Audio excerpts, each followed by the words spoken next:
Welcome to Facing South Florida. I'm Jim Defede. Later in the show, we have an important update on the story we've been covering for more than a year, the treatment of the mentally ill in the criminal justice system. But first, with elections fast approaching, we are going to start looking at some of the major races and candidates. One of the critical races is a seat for Miami-Dade School Board. Former school board member Martin Karp is running to get back on the board. He previously served from 2004 to 2020. He is running for an open seat representing the northeast part of the county against Joe Geller. And Martin Karp is here today. Martin, thank you very much for coming in. Thank you so much. Glad to be here. All right, I want to get to why you're running again and all that sort of stuff, but I want to start with the news this week, which was tragic out of Georgia, another school shooting, and it again puts the focus on what we can do to make our schools safer. You served on the school board for 16 years. I know recently there have been discussions to maybe install metal detectors at Miami-Dade schools, but the school board has rejected that. Broward is now moving forward with metal detectors. I'm curious, one, your comments on the shooting in Georgia and where we are, and whether or not metal detectors are an answer for Miami-Dade. It's very disturbing that these things continue. I'm willing to support anything that would protect the students' safety. The reality is that when I first started on the board, we had multiple access points to get into our schools. Interestingly, the reason for that was more for fire safety. And what we had to do was limit the access points to the school so there'd be a single entry point, and that was because now of safety against shooters. So things have changed dramatically. So I believe any measure that the school board chief of police would recommend to the board, because they're the experts on this and we have our own police force, that we should be able to follow through on that and make it happen as soon as possible, because ultimately when parents send their kids to school, they want to know that they're safe, and the people who are working in the building, the teachers and staff, should be protected. We did a lot of actions while I was on the board, including hardening classrooms. There's a list of different things that we did in particular, that we added 350 new school resource officers. We had active shooter training for school personnel, and we had the implementation of 18,000 cameras at district and school sites.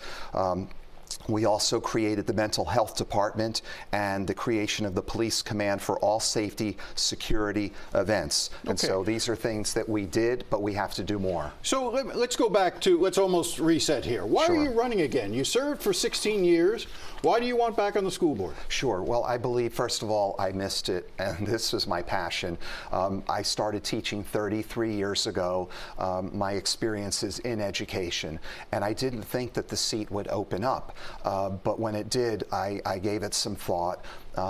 We had some health issues we were dealing with at home, so I didn't pursue that. But then it was specific to my wife, but things got better, and ultimately I had considered it as soon as the current board member announced that she was not going to seek re-election. So finally I got the go-ahead at home, but it's something I always missed. I felt like this was, I understood the schools. I was born and raised here. I graduated from Miami Beach Senior High School, and so I believe that I can come back to the board and represent and do the things that we need to do to make things better for our students. And what's the top on that list? So I believe the top on that list is really a focus on our basic skills, but to do it where there's a joy of learning. So I think that what we have to ensure is that our kids are not only getting the basics, but when they graduate, they have a skill in their back pocket. So for example, it could be in automotive maintenance, in coding, in robotics, because when I would shake hands with the students as they were graduating, a lot of them had a plan, but some of them didn't.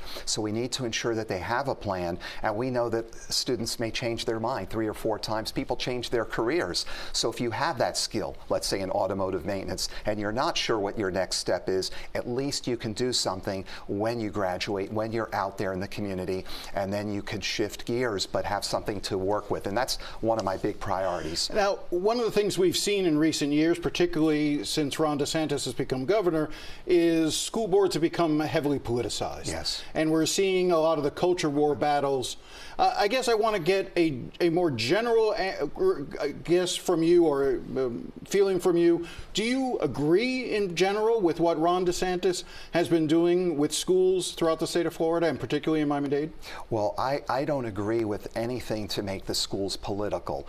When I was on the board, and you could look at my website, and it's not what I posted, it's from the school board minutes. I had over 100 initiatives that were approved by my colleagues, and none of those initiatives, you'll see, they were not political, they were educational.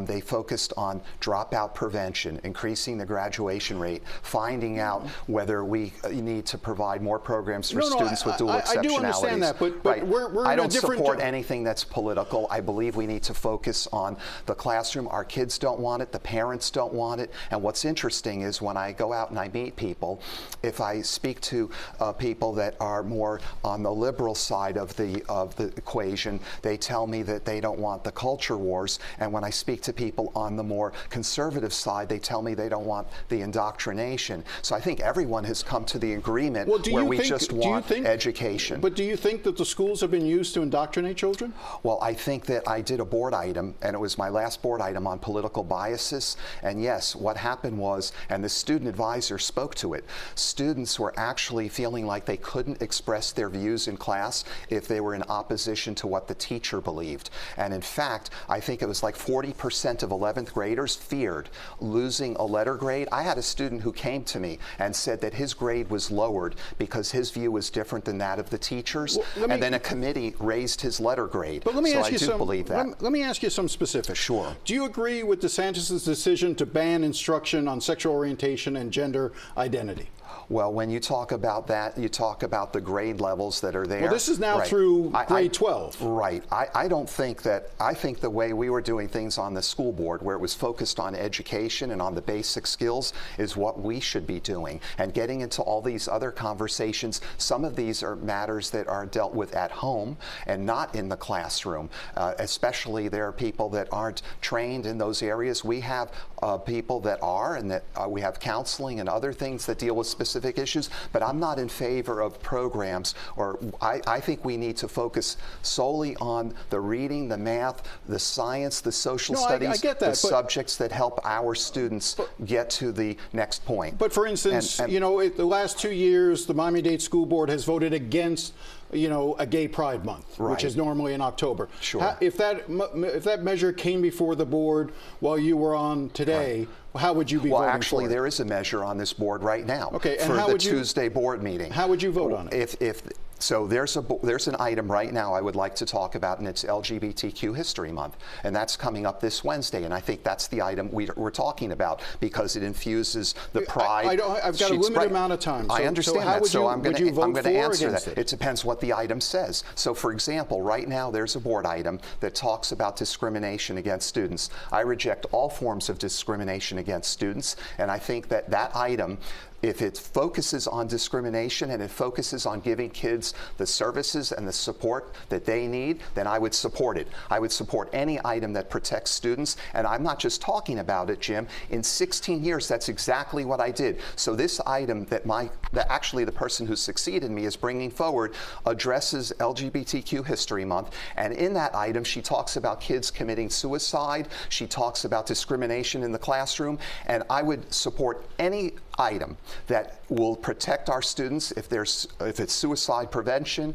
if it's discrimination or anything like that. So, okay, I'm not sure I fully understand whether or not you would vote for or against the measure on LGBTQ History Month.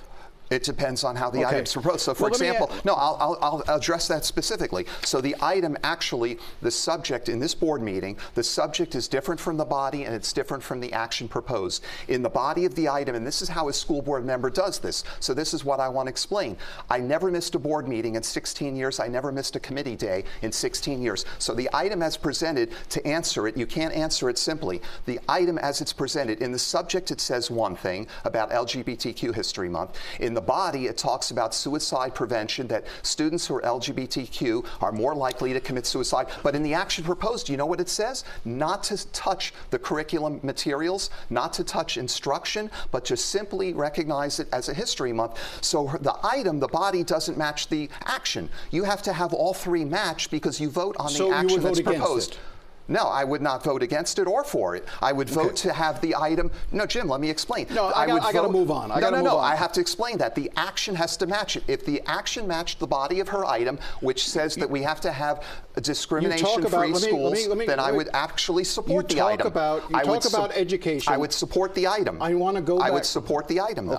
Okay. Last year, the Florida Board of Education set new standards for teaching African American history. Yes. Part of it calls for teaching that, quote, slaves develop skills which in some instances could be applied for their personal benefit. Do you agree with that?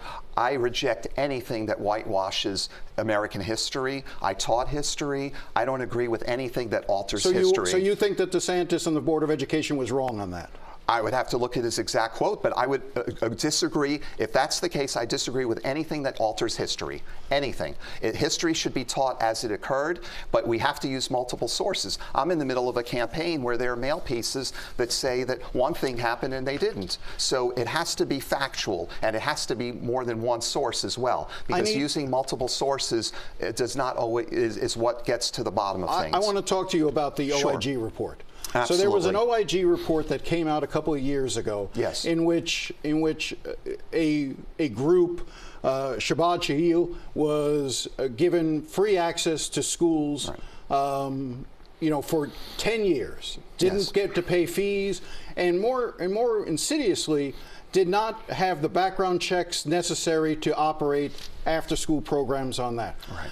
That came about, according to the OIG report, because you and your office pressured the schools to allow this program in without doing the proper vetting. Yeah, actually, the report affirmed that I did everything correctly. Page 1 of the report clearly states not only that I didn't pressure anybody, but the fact of the matter is that the report... The OIG investigation also substantiated the allegation that school board member Karp's office aided Shabbat Shahil in gaining free use of school facilities. No. If you look at page 1 of the report, that's not page 1 of the report. Page 1 of the report said that Martin Karp did not act inappropriately. The exact words was did not coerce anybody. That's the only charge they brought. And by the way... but there were members, there was a principal who actually said that while you didn't twist his arm, he did feel that he had to do this because you were requesting it and you're a school board member. Right. First of all, that's not true. Number one, the report... Well, he said it.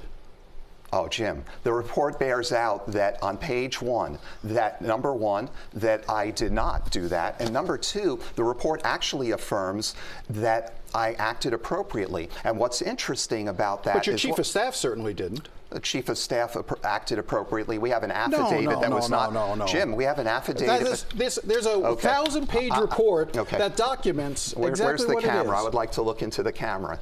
So the fact is that 1,000-page report actually affirms that we did everything correctly. My chief of staff sent a couple of emails, I think 3 in total, because staff, this is a large bureaucracy, didn't respond. We didn't do anything inappropriately. In fact, we helped an after-school organization, and what is not being mentioned is there were 2,000 after-school programs getting fee waivers. 2,600 very similar to this. And by the way, those programs, there was not a single cost to the taxpayers. No, there was a zero cost to taxpayers. They lost all programs. There was $1.3 million in fees that they should have collected according to the OIG. That's not what the report says.